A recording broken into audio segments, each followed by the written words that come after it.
Chapter 1. Your marriage is not an accident. Happy marriages begin when we marry the ones we love, and they blossom when we love the ones we marry. Tom Mullen. Whenever I think about my 44 years with Billie, our marriage, and how God brought us together, I'm amazed at the grace God has given us to persevere. God is sovereign and in charge of our lives. We can trust Him to direct us to where we need to go to fulfill His purpose for our lives, as well as draw us into the lifetime relationship that will complete the good work He has begun in us. God designed your spouse to complete you, to strengthen, temper, embolden, refine, and perfect you, and to facilitate His plans and purposes concerning you. God designed marriage to be a blessing, but also as a means of helping you grow into everything He created you to be. I am so grateful that God brought Billie Kaye into my life. I am certain that God engineered her with the necessary strength, grace, patience, determination, and courage to be married to the likes of me. When I think of God's will concerning my marriage to Billie Kaye, I think of what the Lord told Jeremiah.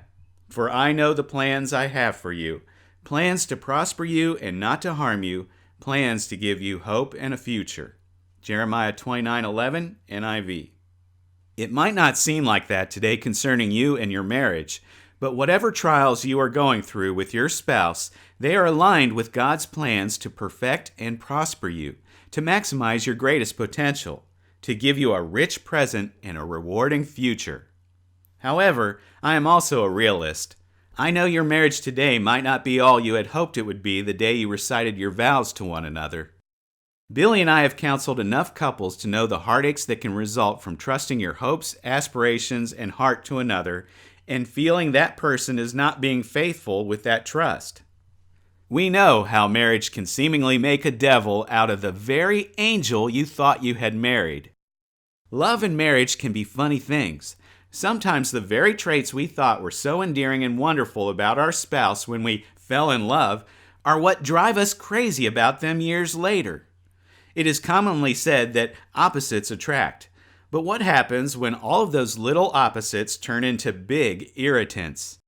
Looking back on why you married your husband or wife, maybe you'll be able to identify with some of these before and after scenarios.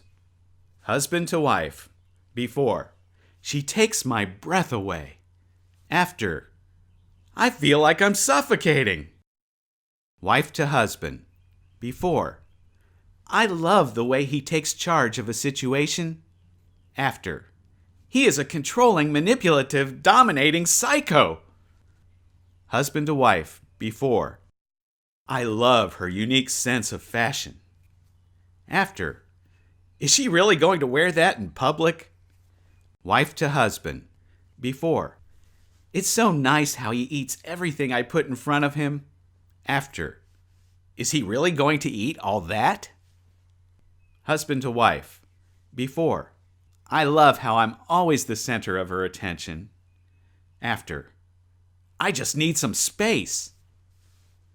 Although these are funny to read, changing perceptions and attitudes can cause seemingly insurmountable stress and frustration. I'm sure you've heard the old saying, while the husband hopes his wife will never change, the wife dreams of nothing but changing her husband. Our dreams of marital bliss can easily turn into nightmares beyond the honeymoon. What is important to remember is that these types of challenges are common to every marriage. The fact is that as long as there are differences between men and women, there will be differences to overcome in our marriages. I understand these challenges can easily become overwhelming, and the hurts that result can seem irreparable. Yet too often people end up divorced and are left as disoriented and broken in spirit as the victim of a hit-and-run driver. That was never part of God's plan for you. Yes, there are situations where divorce for the safety and sanity of one or both partners is justified and the only way forward. In situations of abuse and unrepentant, repeated infidelity or abandonment, for example, the marriage has been broken even before the word divorce is ever mentioned. But God never intends for marriages to come to that. He is the God of second and third and fourth chances. If you will let Him, He will work with you to repair everything that has been broken, reconcile the most divisive conflicts, and resolve even the most challenging circumstances. I want you to know that whatever ordeals you are going through with your spouse, they are not outside of God's influence and aid. It may feel like someone is taking a knife to your heart, but if you will work it through with your spouse, you will see it is divine surgery that will allow you to be freer and more in love than you have ever been. You marrying who you did was no accident. The crazy series of events that brought you to your spouse, whether a long and circuitous journey or a brief one, were orchestrated by God as part of His plan for your life. Because of that, He has a vested interest in seeing you succeed. No matter what you're going through or how dark it seems, the Master Counselor is always present with the light you need to take the next step toward a great marriage. What God has joined together. I remember the first day I saw Billie Kaye. It was in February 1966. I was reporting for duty to Master Gunnery Sergeant Taylor at the Parris Island Marine Corps base in South Carolina. We were both in the service. As I walked through the doors of headquarters and headed up the stairs to Sergeant Taylor's office, I saw Billie coming down. I fell in love with her at that very moment. I'll never forget how my mind raced thinking about how I could get to know this beautiful woman. I felt like she was probably the kind of gal who never stuck with any guy for very long. She was too pretty for that. I was sure she was never without someone asking her out, especially in the middle of a boot camp full of Marines. I don't know if she believes me to this day, but because I wanted to get her attention, when she said hi, I turned and looked the other way. It seemed to have worked. She was intrigued enough to ask around about me, and it wasn't long before I made sure I was the only guy she paid attention to again. A short time later, we met face-to-face at the Non-Commissioned Officers Club on base. 6 weeks later, on April 28th, we were married. I look back on it now and think, what a miracle! How could I ever doubt that God directed our circumstances toward each other from the very beginning, even though we didn't know Him at the time? Despite God's plan, our first few years together were very difficult. Neither one of us knew how to treat the other, nor were we part of any church or organization that could advise us about how to make marriage work. We were young and immature and knew nothing about love beyond the intense emotion we felt toward each other. The one thing I did know was that I loved Billie Kaye. Many would say there is no such thing as love at first sight, but Billie captured my heart the moment I laid eyes on her. I will not deny that I was attracted to her physically. She was and is still so very beautiful, but something far deeper was happening in my heart at the same time. I am reminded of when Abraham sent his servant to find a bride for his son Isaac in chapter 24 of Genesis. The servant found Rebekah at a well and returned with her to his master. When she saw Isaac coming toward them, Rebekah lifted her eyes, and when she saw Isaac, she dismounted from her camel. Then she asked, "Who is this man walking in the field to meet us?" And the servant replied, "It is my master." The passage goes on to state that Isaac took Rebekah and she became his wife, and he loved her. The story doesn't give an account of what was going through Isaac's mind as he saw Rebekah approaching, or how Rebekah felt as she spotted Isaac. But I imagine they both experienced a deep sense of destiny, and that is what happened to me when I first saw Billie Kaye. It may have taken Billie a little longer, but eventually she came around to the same realization. The other side of the story. When I saw Paul that day in 1966, I had just returned from my first leave after being assigned to Parris Island. I had only joined the Marine Corps 6 months earlier, which was only 11 days after I had graduated from high school. I remember our first meeting as if it were yesterday.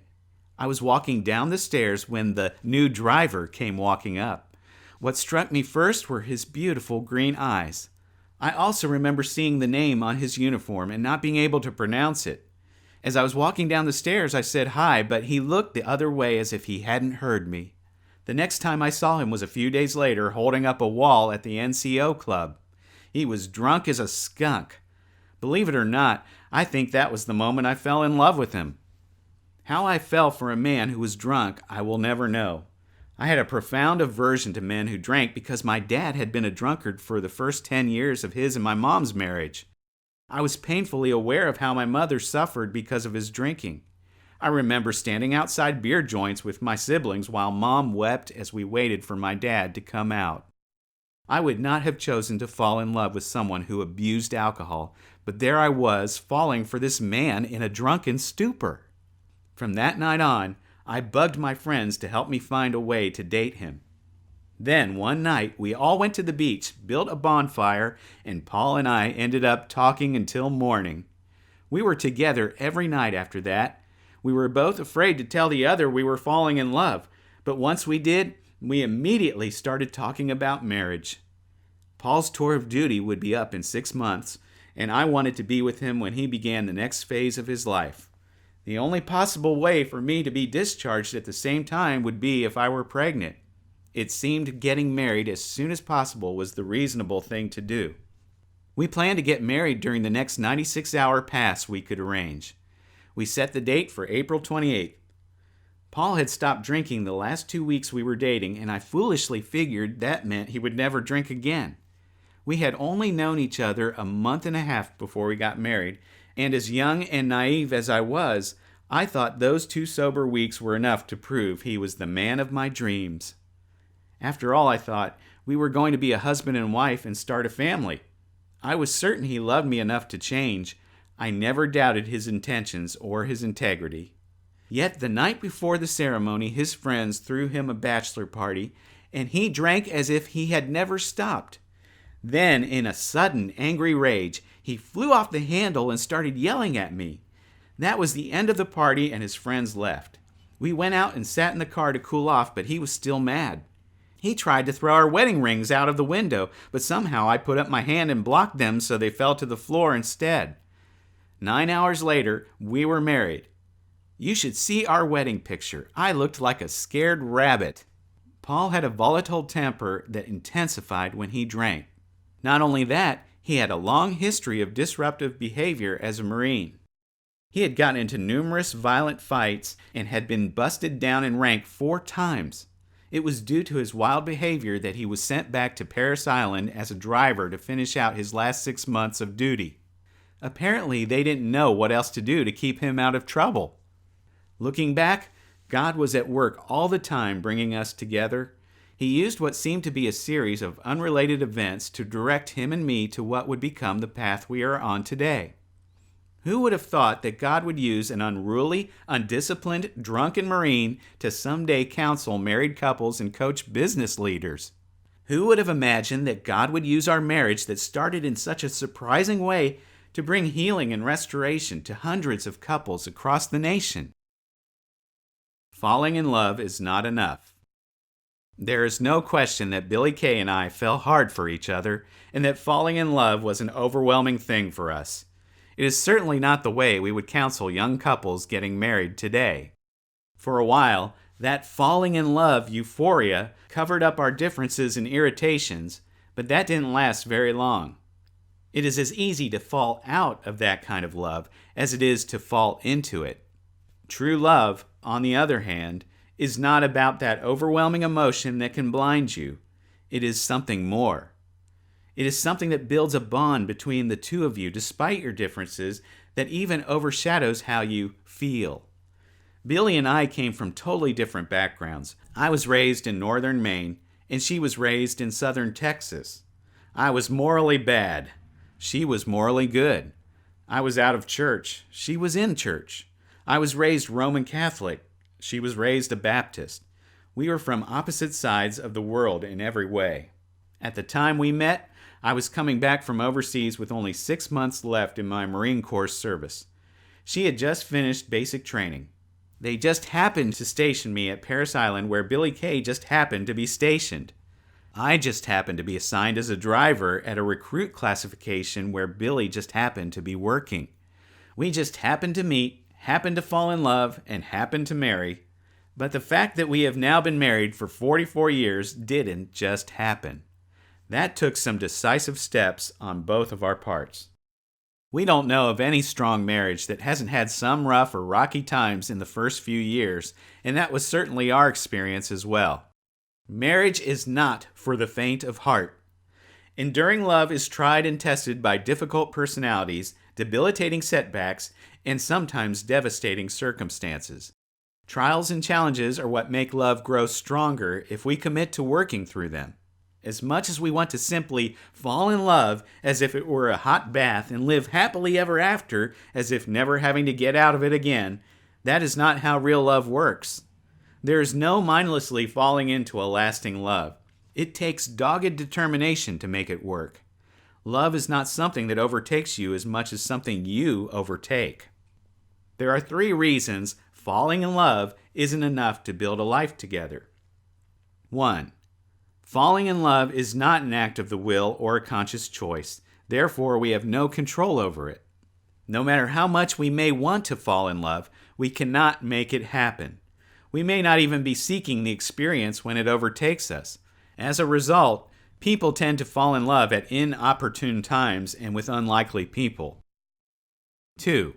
Falling in love is not real love because it is effortless. Whatever we do in the in-love state requires little discipline or conscious effort on our part. Therefore, there is little we can do to make it last. 3. Falling in love does not consider the growth of the other. In the fog of falling in love, you don't care that the other person needs to grow as much as you want to maintain how being with them makes you feel. On the other hand, true love, the love that is necessary to make marriage work after falling in love wears off, is a conscious act of the will requiring great effort and is primarily concerned with the growth of or what is best for the other. This kind of love is intentional, divinely ordained, and requires a supernatural grace to overcome your own weaknesses, past hurts, and selfish desires. It is not an easy love to show to your spouse, but it is the only truly rewarding one. It is the only love that has the potential to make the honeymoon last a lifetime.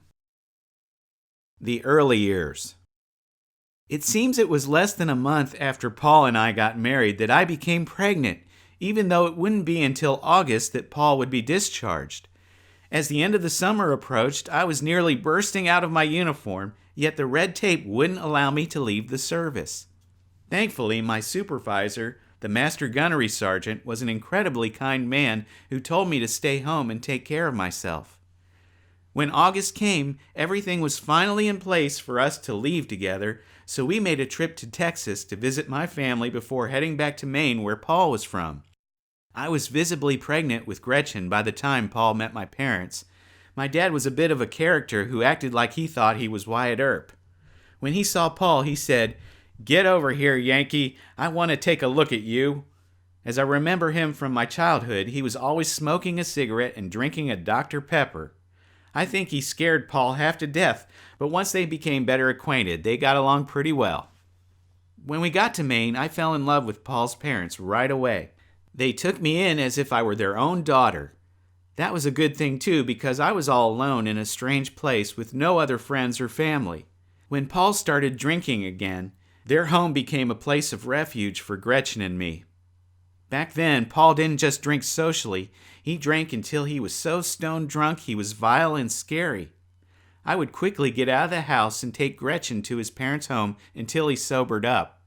He seemed to have a lot of things boiling beneath the surface that he was dealing with, and they would come out looking for a fight when he drank. Eventually, he had so many DWI, driving while intoxicated offenses, that the state of Maine was threatening to take his license away. That was one of the factors that inspired us to move to Texas in hopes of making a clean start. However, that would not have worked out either had Paul not found something else in Texas that would transform his life. Discovering true love.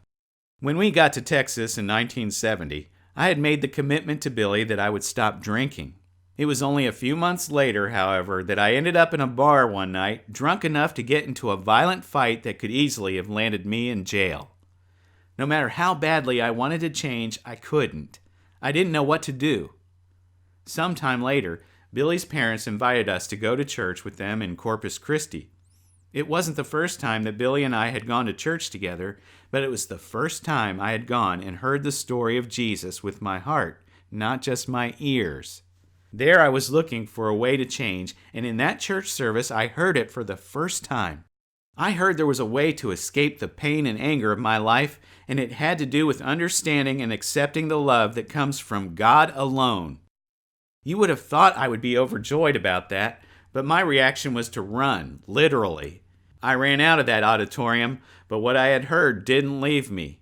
I wrestled with it for the next 3 months. Then when I heard the message again in Victoria, Texas, at the end of that time, I ran again. Somehow, I knew it was the change I needed, but it also scared me to the core. The next day in downtown Victoria, that particular pastor just happened to see me in a typewriter shop on Main Street. He came in and started talking with me.